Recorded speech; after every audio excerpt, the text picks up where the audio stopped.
As I was walking confidently to the greengrocer, I saw a couple shopping, hidden behind a Christmas tree. It's unusual to see a couple here. Thinking that, I approached and realized the man was Patrick, who had just married my daughter Laura. However, the young woman clinging to his arm was not Laura. Patrick and the woman seemed to be chatting intimately. Oh. Really? Is that true? The woman's voice was sweet and playful, and Patrick was grinning. It's true. The turnips here are reputed to be delicious. Shall we buy one? Let's do that. Do you remember what my mom likes? Turnip stew. The woman answered confidently. Why does this woman know Patrick's mother's favorite dish instead of Patrick himself? I felt uneasy and decided to capture their image with my smartphone camera. Click, a satisfying sound echoed. You're well informed, I said, and the two of them quickly turned towards me, screaming in surprise. What? What? Why are you here? The woman looked at me in surprise, and Patrick's face turned pale. Patrick, so that's how it is. I'm disappointed. No, Both of them were taken aback, and before they could say anything, I turned on my heel and left. As I walked home alone, I wondered how I should tell Laura. My name is Mary Johnson. I'm a single mother after a divorce. I don't like to think about my ex-husband much, but certain times of the year bring back memories. I used to think my ex-husband was serious, very kind, and pure-hearted. At least, I believed that until our daughter Laura was born. When I was pregnant with Laura, he started coming home later and later. At the time, there was talk of a promotion, so I didn't worry about his late hours. Then, just as the months passed and I gave birth to our daughter, and we were about to start a new life as a family of 3, it happened. I remember it was raining that day, and both baby Laura and I were crying. It was the day I found out about my ex-husband's affair. The cause was a phone call from his mistress, telling me to divorce him. My mind went into a panic, and when he came home, I confronted him. He nodded without saying a word, which was his way of admitting to the affair. My ex-husband had become close with the other woman even before I got pregnant, and he was having meals with her while I was enduring childbirth. There was no way I could forgive him, even if I wanted to start over, so we divorced. Now, I live with my daughter Laura, and I've raised her on my own. Fortunately, Laura grew up healthy, without any major illnesses or injuries. She progressed smoothly through elementary, middle, and high school, and I thought she would go on to university. However, instead of looking at university brochures, Laura was browsing job magazines. Mom, I'm going to work after I graduate from high school. Why? Wouldn't it be better to go to university? No, I want to support you. Don't worry about money. I don't want you to overwork yourself. No matter how many times we talked, Laura's answer didn't change. She had good grades and could have gone to a decent university if she tried. Even her homeroom teacher tried to persuade her, but Laura insisted on getting a job. In the end, I gave in and decided to support her job search. Surprisingly, this turned out to be a good decision. Once Laura started working, She became lively and seemed to have suddenly grown up, showing a reliability that made it hard to believe she was a high school student just a short while ago. About 4 or 5 years after Laura started working, she became proficient at her job and was even entrusted with training new employees. Around this time, Laura's complaints also increased. Listen, Mom. I can't believe this year's new hires are the same age as me.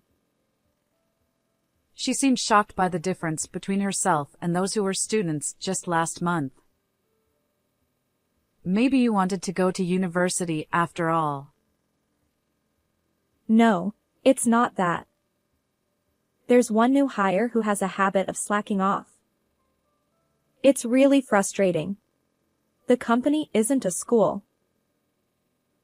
Laura said indignantly as she finished her beer. Well, there are always people like that. Don't let it bother you too much. I keep clashing with that person. It's exhausting. With each complaint, another beer can was opened, and Laura's face gradually turned red. If she doesn't stop soon, it will affect her tomorrow. All right, let's go to bed. You have work tomorrow. Reluctantly, Laura cleaned up the table and started getting ready for bed. Her drinking and complaining have calmed down compared to before.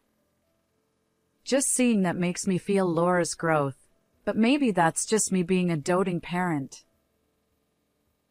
After some time had passed since those events, one day Laura brought a man home. She said they had met at work and had been dating since last year. The man's name was Patrick Smith, and he was the same age as my daughter. After about a year of workplace romance, he came to ask for her hand in marriage. I have no intention of opposing their marriage, but there is one thing I need to tell them. Laura doesn't have a father. I divorced when she was still a baby. So, I have a request for you. A request? He looked a bit puzzled and exchanged glances with Laura. The reason for the divorce was that I found out my ex-husband was having an affair. There were many times I thought that if he hadn't cheated, Laura wouldn't have had to feel lonely. The two of them looked at me with serious expressions. I looked back at them just as seriously. My request is that you promise never to make Laura sad or lonely, and never to cheat on her. For a moment, the living room fell silent. Then Patrick spoke up. I had no idea such a thing had happened. Cheating while having a wife and child is absolutely unacceptable. It's unforgivable. Patrick was indignant, clenching his fists. More than anything, making Laura sad is something that should never happen. I swear, I will never cheat on her. Patrick looked me straight in the eye and said it clearly. There was no lie or deceit in his eyes, and I felt he was someone I could trust. Patrick, please take care of Laura. Yes. I will definitely make Laura happy. Patrick said, tightening his gentle expression and blushing. After that, I met Patrick's parents, the Smiths. I was somewhat relieved to find that his mother, Cindy, shared my views on fidelity and had strong ethical values. We might have a good relationship with these in-laws. I feel reassured. I thought to myself as I enjoyed a drink alone. Even after getting married, Laura continued to work. In this day and age, women have to work too, or it's tough. She said, still as lively as ever. Even though she no longer lived with me, she kept in touch frequently. Just recently, she sent me a message saying she would be on a business trip for about a month. It's been a while since I started hearing the term career woman, but I never imagined my own daughter would become one. So honestly, I'm surprised. In the past, they used to say women should stay home and take care of the family, but times have changed. However, when Laura returned from her month-long business trip, she was sensitive to the change in Patrick's behavior. Up until then, Laura and Patrick had divided the household chores between them. Patrick took out the trash on certain days, Laura cleaned the bathroom, and they had assigned tasks down to the smallest details. However, when Laura returned from her business trip, the trash hadn't been taken out, and the bathroom, kitchen, and living room were all messy. Hey, I asked you to take care of the house while I was on my trip. Patrick sighed without even looking up from his smartphone. I'm tired from work every day. I want to rest on weekends too. I can't be bothered with housework. You used to do it before. Why not now? You're annoying. I can't relax when you're around. I'm going to bed. Laura was bewildered by Patrick's unusually irritated tone. This was the first time something like this had happened. Even when she asked what was wrong, he wouldn't answer. You're so arrogant. Even though you only graduated high school, you earn as much as I do and use business trips as an excuse to slack off on housework. That's not fair. I can't help the business trips. You go on business trips all the time too, don't you? I don't want to hear that from someone who dumps all the housework on me for a month. Dumping it? What are you talking about? Hey, are you listening? These kinds of marital arguments increased, and the relationship between Laura and Patrick gradually cooled. She also found it difficult to get along with her mother-in-law, Cindy, and Laura was struggling with what to do. I never expected Laura to come to me for advice on such matters. Even when I asked if there was any friction in the relationship between Laura and her mother-in-law, she couldn't think of anything. This left me at a loss. Still, I couldn't understand what had caused the once kind Patrick to become so cold, just from hearing Laura's side of the story.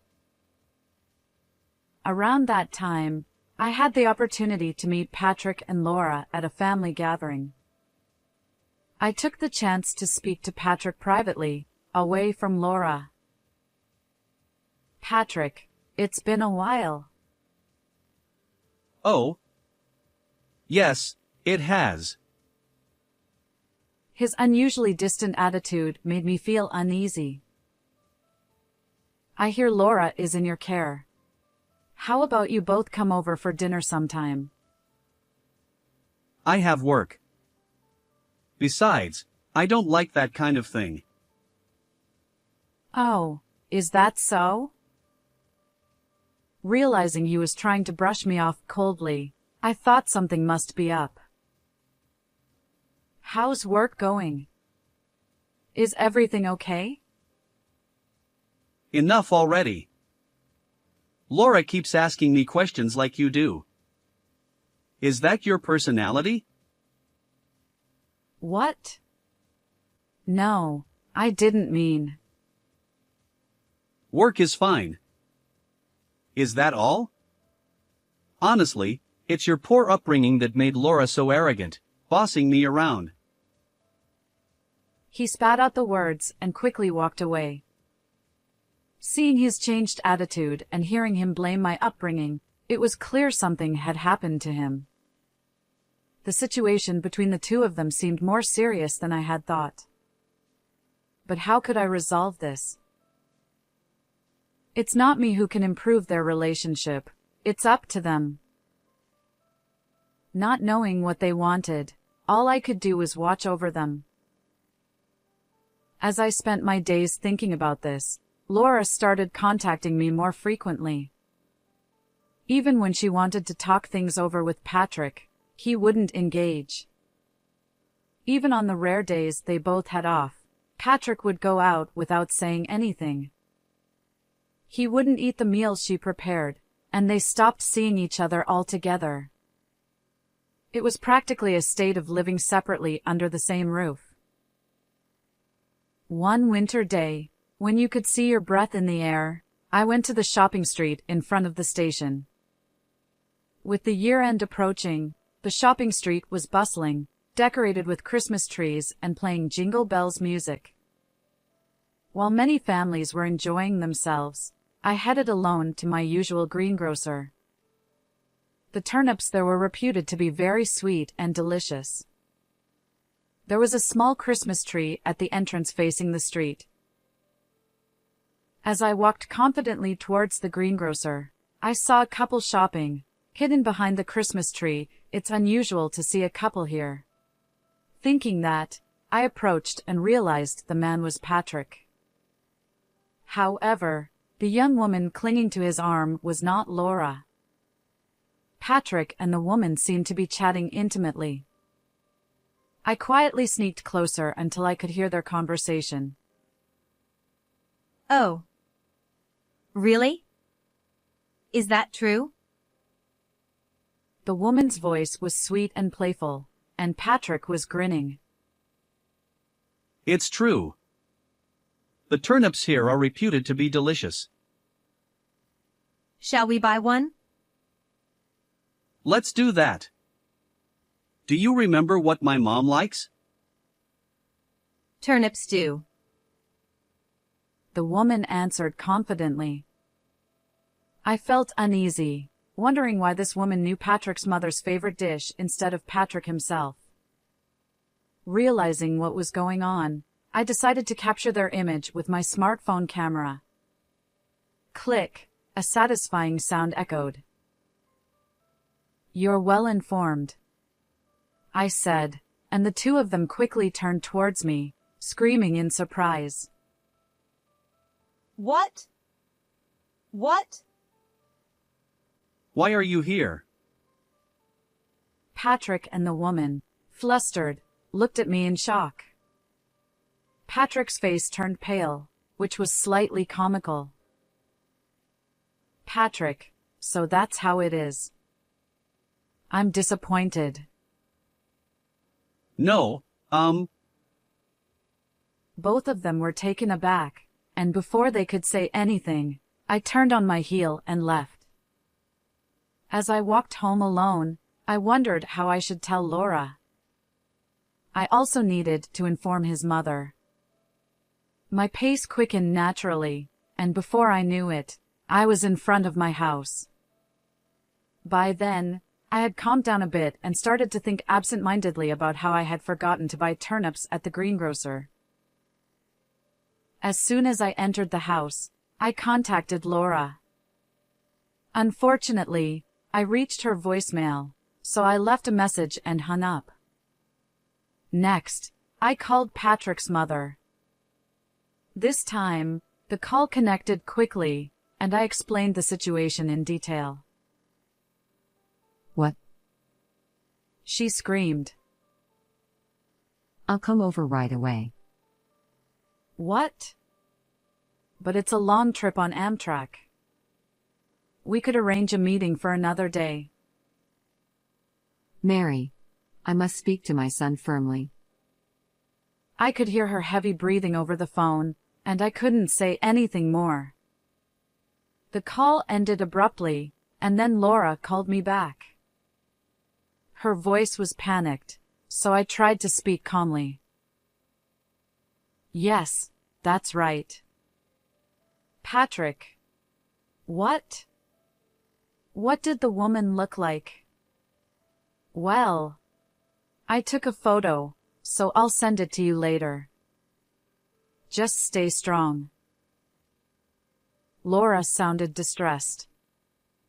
After hanging up, I sent her the photo via message. Laura saw the photo and called me immediately. Mom, is this really the person? Yes, it is. What's wrong?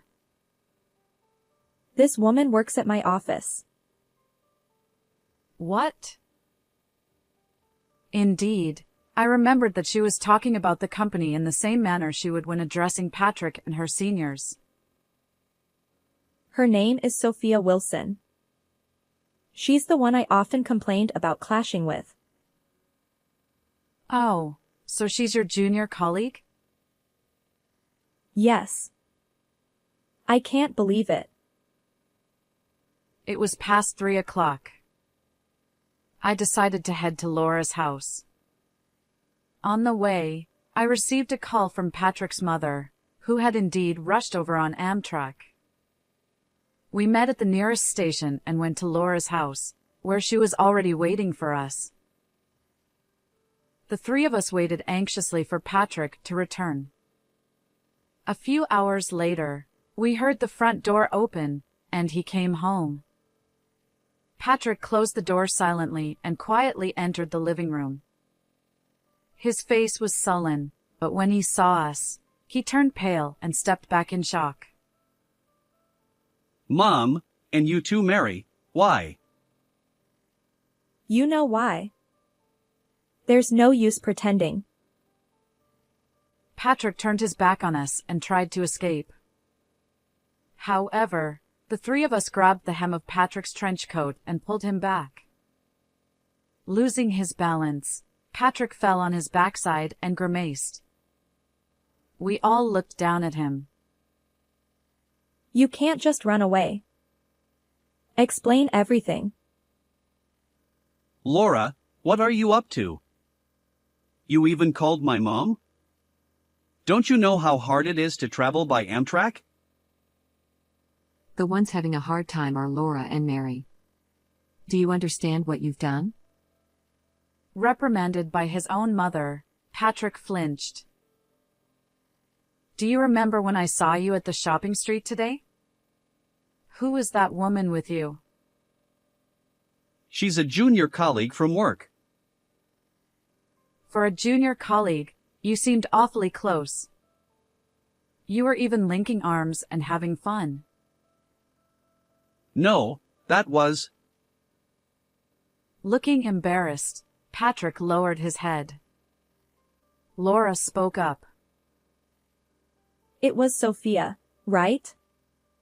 That woman who's famous for having workplace romances and not doing any work. Even you know about her? It's your fault. You're more competent than me, recognized by our boss, and even go on business trips. What's the deal? Were you jealous of Laura? Yes, that's right. Laura, a high school graduate, is less educated than me but still gets promoted. I resented that. What? You thought that? Laura seemed shocked to hear this for the first time. Ignoring Laura, Patrick confessed. Sophia is much smarter and more charming than Laura. She's my solace. I was almost impressed by how he could praise another woman so much in front of his own wife. Patrick's mother was turning red with anger. When I told her our marriage was cooling off, she was kind to me. She's a really good person. Laura and I could only look at him with cold eyes as he desperately tried to explain himself. The only one who took action was Patrick's mother, who grabbed him by the chest and shouted. How could you say such a thing? It was likely that as they interacted as senior and junior colleagues at work, Patrick had confided in Sophia about his marital issues. Sophia took advantage of this, seducing Patrick and making him fall for her. Patrick was now completely convinced he wanted to remarry her. I'm going to marry Sophia. I promised her. Get a grip. I've found true love. She's the only one for me. I was exasperated, thinking how pathetic his words sounded. Even my ex-husband never said anything like that. They say love is blind, and Patrick was clearly blinded by it. That's why I told her what Mom likes and didn't tell Laura, to make their relationship worse. Wait, what do you mean by that? Laura confronted Patrick, shouting, You mean you deliberately made my relationship with your mom awkward? I thought it was strange that Laura and I couldn't seem to connect. It was your doing, wasn't it? You told me to be considerate and not contact your mom? You said Laura was busy with work and asked me to refrain from contacting her. Was that all a lie? Yes, that's right. I wanted Mom to like Sophia. So, Shut up. she slapped Patrick across the face. I hold Laura in high regard. She's much better than a woman who would go after someone else's husband. Cindy. I will never approve of your marriage to that woman, Sophia, or whatever her name is. Patrick seemed shocked by his mother's words. Laura took a step back from the stunned Patrick. If you love her that much, fine. Let's get a divorce. I didn't miss the slight look of relief on Patrick's face when Laura mentioned divorce. Laura, thank you. But I'll be demanding alimony from both you and Sophia. What? Enjoy your life together.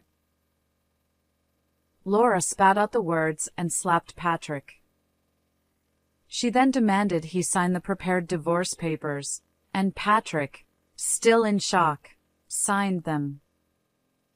It didn't take long for Patrick to pack his things and leave. He eagerly packed his bags and went to Sophia. However, it was then that Patrick realized for the first time that she was engaged to someone else. Laura overheard their conversation in the office break room.